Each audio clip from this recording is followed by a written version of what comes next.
Good morning, everybody. Well, almost good afternoon, but not quite afternoon yet. It's like about 11:30 Eastern Standard Time. So, good morning, everybody. My name is A Weapons. This is Mid-Lyfe Music.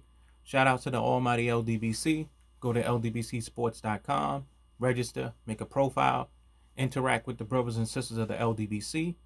Also, go to shopfightfan.com where you can buy LDBC merch, and also go to pt.3 Once again, the pandemic has put a hold on things. On that particular site is down, but as soon as the pandemic resides and we'll be able to move and shake again, the site will be back up, and you can pick up this jacket, you can pick up this hat. Ain't I cute? And you can pick up this shirt as well. This is my A Weapon shirt, like some Clark Kent Superman shit. But in this case, it's Superman inside of Superman. Ow. So that's pretty much you can go to tickettmedia.com and pick all that up. So this is part 3, and what I'm going to talk about now is things that you can do to avoid getting into the pitfalls and the valleys and the traps. Now, I'm going to say this in preface. Your first deal with a major label, you are going to get jerked. Okay? I'm letting you know right now, there is nothing you're going to be able to do about it. I mean, you can just basically say, no, I'm not going to sign that shit. You can do that too. But you are going to get jerked on your first deal. Everybody does. Anyone who signed a record contract with a major label, it's always been in the major label's favor and not in your favor. Now, that second contract should be in your favor because you've paid back all of that money and then some. So when people say, oh, what, the label, I'm only going to get 10%, I'm only going to get 20%, it depends on what you do. If all you're doing is walking in that studio and recording the songs, you haven't written a song, you haven't produced a song, you're not doing any of the marketing, you're not doing any of the promotion, you're not doing any of the distribution. If you're not doing any of that, if you're not putting those CDs and those tapes and all that stuff, I'm talking about back in the days, if you're not putting all that stuff in the store, then what the fuck you got to talk about? You have nothing to talk about. What you do as a brand new artist, now I'm just saying, as a brand new artist, if all you are is a rapper, singer, or whatever, right? A fair deal for you is 10 to 15%, or you'll hit 10 to 15 points. 10 to 15 points, half mechanicals, you get half your mechanicals, and you get half of your publishing as far as the sound recording. Because the other situation don't apply to you, like the deal that the label has with the real producer and the writers. That's something different. But as far as the sound recording, you split the publishing. And then on that second contract, you know what I'm saying? It'll probably go up to 25% or 25 points because you've proven your worth and you've paid the label back. So everything that the label's getting from now is going to be gravy. So once that contract is up, the third contract is a partnership contract. That's the contract that you say, look, everything's split down the middle. I already have the name. So let's split everything down the middle. But you still take care of the promotion, the marketing, and the distribution. Boom. And that's how you do it. You don't sit there and tell somebody, the great Jim Jones of Dipset said this. Said it's never about how much you're worth. It's always about what you can negotiate. It's about what you can negotiate. Period. Next thing is if you do get a contract, always have a lawyer read your contract. Because I don't care how smart you are, and I'm a very smart person, but I don't care how smart you are. You will not understand all that verbiage that's in that contract because lawyers write those contracts. And most of those big heads of record labels, they are either lawyers or they have a law background. Like, for example, Bob Arum is a lawyer. He can open a practice right now. All those people, what's his name? Oh God, the guy that was with that was with Golden Boy, but he left. I forgot his name right now. I think he's either half Spanish, half Jewish. I forgot his name right now. Can't believe I don't remember his name. But he's a banker. Al Heyman has a law background. All these people, they know law. They either were practicing lawyers or they have a deep background in law. So you're not going to be able to outthink them when it comes to a contract. So what you do before you start assuming that you're so smart is get the contract in the hands of a lawyer. A real lawyer, not a hood lawyer, a real lawyer. So they can read that contract and they can tell you everything about that contract. And then from there, you can decide from there what you're going to do. Because to tell you the truth, if a label's offer me a whole lot of big money up front, right, and no money on the back end, no homo. But if they offer me no money on the back end, then I'm not going to take that deal. You know what I'm saying? Unless I need the money right away. Like, say, for example, if someone's sick in my family, I'm destitute, you know what I'm saying, I need to play, then I'm going to take the hit. But I'm not going to take the hit like the condition, like the position that I'm in now and the situation I'm in right now. I'm not going to take that hit. Nah.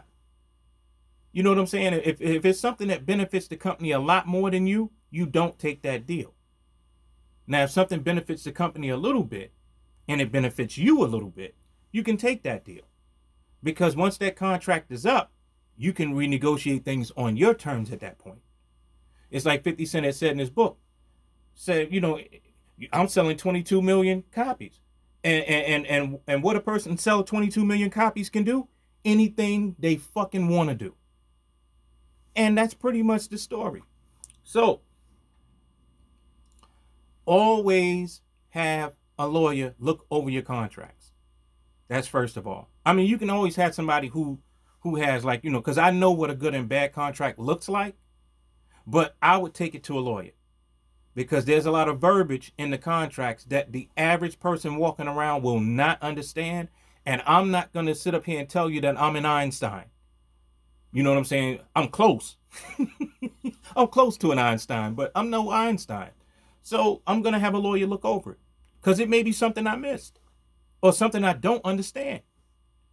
And it may be like, okay, you just sold your life away. Now, for some people, it's like, well, I'll just take the hit on that and move on. Sometimes you can't move on by the verbiage of a contract. You can't move on. So be mindful of that. Always remember, it's not about what you're worth. It's always about what you can negotiate. Always remember that. Always work hard. Okay, and that's another thing I want to say to, like, the younger people and everything like that. Don't be like me. I'll be 52 years old September. All right? I got a few thousand in the bank. I got some stocks.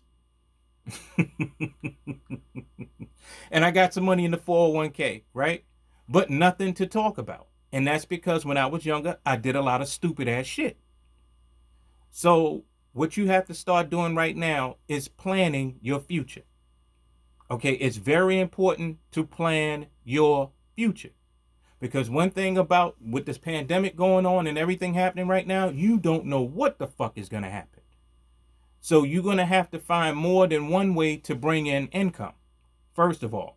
Well, the most important thing is that you need to find income, period. You should not be online talking about shit unless you at least have one stream of income.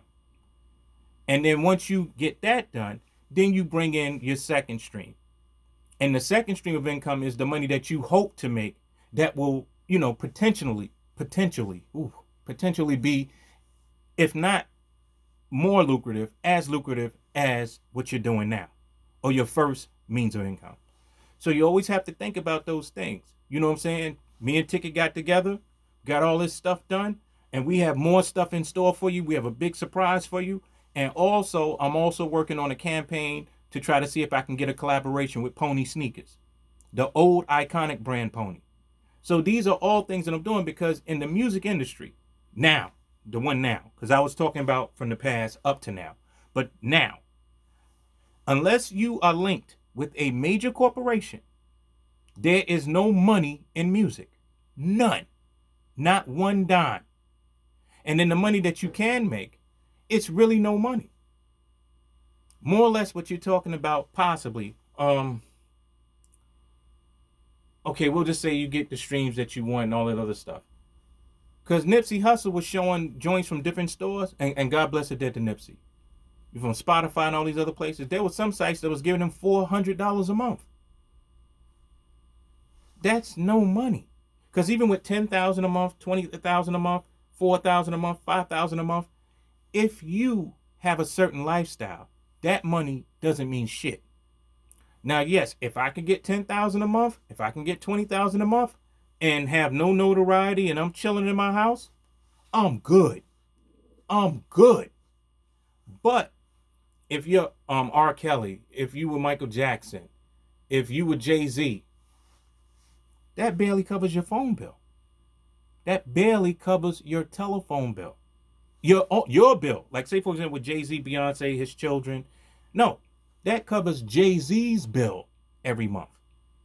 That doesn't cover Beyonce's bill. That doesn't cover Rock Nation's bill. So what y'all always have to remember is that this is really no money. Oh, I get $25,000. I'm straight. No, you ain't straight.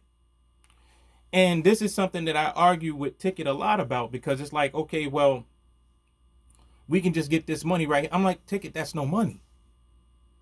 That's no money. None. That is no money. I'm chasing after big game. Big game. I'm trying to see if I can lock up a $5 million deal with Pony, and we can get a point off of each sneaker that we make. We can get a point off of each shirt, sweatsuit, jogging suit, hats, socks. You know what I'm saying? I'm even going to try to work on jeans as well. You know what I'm saying? All that stuff that we're trying to work on, I'm trying to not only get a decent bag up front, but I'm trying to get a decent bag on the back end. And a point off of that is no problem to me. If you're selling a sneaker for $100, that means I get $1 off of it. You know what I'm saying? So if you sell 1 million sneakers, you know what I'm saying? That's $100,000. And that's not bad. You know what I'm saying? That's not bad for one sneaker. Now think about it. If you're making half of the wardrobe for Pony, and this goes for everything else. This goes for jackets, for sweats. You know, we could even make coats. All that stuff that we design and they sell, we get a piece. So if they're saying, okay, well, look, we'll put $1 in your pocket. You know what I'm saying? 1 million. We'll give you a ticket. All right, so if you're giving me a ticket, then I'm going to need 2 points off of all my clothes. I got to make some money. Or I might even ask for 5. If you're only going to give me 1 million, I'm going to need 5 points. Or you can give me a point on your whole store, on everything you're selling. You can either do one or the other, because it does no good for me to do anything else. And we have what you need. So it's not like anything else. We have what you need. We can get you back into prominence. We can get you back on that major platform. We can do that. So let us do it. So from that point, you know what I'm saying? I'm pretty sure they're going to say, look, even if this fails, right? And it's always a possibility that it'll fail. So even if this fails, you still don't lose the house. You still don't lose the house. And that's on your end and on their end. So it would behoove them to fuck with you. And that's what we're trying to do right now. So I'm pushing that agenda forward to see what happens. I'm just waiting for the pandemic to subside a little bit. And once it subsides, then we can roll on and get all of this done. And then from that point, you know what I'm saying, people will start seeing exactly what I'm talking about, because you don't want to make $25,000. For what? $25,000 has to be divvied up between me and Ticket 2 ways. And in my way, with the $12,500, I got to hit 78 off. I got to hit my manager off. I got to hit my accountants off. And then I got to take what's left of that and take 75% of that money and put it into Mid-Lyfe Music, which is probably going to leave me like about $2,000 if I'm lucky. It's going to leave about $2,000. So this is how that works. So this is why I'm looking for big time money. Because if we're looking for small time money, yeah, okay, you got 10,000, it looks good, but that money has to get broken down. LDBC gets 10% of that money, right? My manager gets 25% of that money. So that's 35%. Lawyers and managers, 5% each. So that's another 10%. So boom. So you got, okay, we'll just say a nice round number. We'll say 100,000. No, we'll say the 1250. All right. So out of all of that money, all that together is 45, 50%, right? Almost, okay, we'll just say 50%. So that leaves me, right, with $6,250 out of that 1250. That leaves me with that money after I done paid off everybody. Now I have to actually divvy that money up because I only get 25, me personally, A Weapons, Anderson, I only get 25% of that money. So I will be getting roughly 1,600, roughly. And the rest of that money has to go to Mid-Lyfe Music. Now, what's the advantage of that is that I only pay taxes for the 1,600. That's the advantage. Everybody else has to pay taxes for their own money. I ain't got nothing to do with that. And then Mid-Lyfe Music is its own entity, so it has to pay taxes on that 4,500 that's there. So it's really, you know what I'm saying? I'm telling y'all the truth. It's really no money. If you're talking about making all of this money and everything like that, if you're in an organization, you have to hunt for the biggest amount of money that you possibly can get. And in this way, I can see that this will work and this will bring back revenue because we already have a support structure. We already have promotion. LDBC has everything you need as far as promotion and marketing. We have it. So all we have to do from that point is to go out there and promote. And then make sure that Pony does their part as far as what they're doing as far as the promotion and marketing. Like, you know what I'm saying? To do a commercial, to do a bulletin, all those things, you have to make sure that they're really doing it. We have to make sure that there are representatives from their company.